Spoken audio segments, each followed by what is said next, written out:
Hi, my name is Justin Conway. Today I'm going to talk about how to get a font installed on Microsoft Excel. What I suggest doing is really installing this font on your computer. It's the best way to go about it. The font will then be accessible to all programs in your computer, and it'll be more reliable that way. I'm going to walk through the steps on a Mac. That's what I'm using today.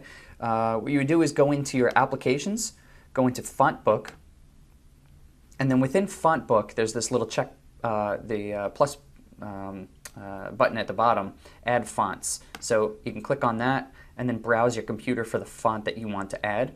And right here I have a TrueType font. I'll select that, click Open, or double click the actual icon. And right now it says Installing Fonts and Validating Fonts. And you get a little wheel. It's processing that information, and here you go.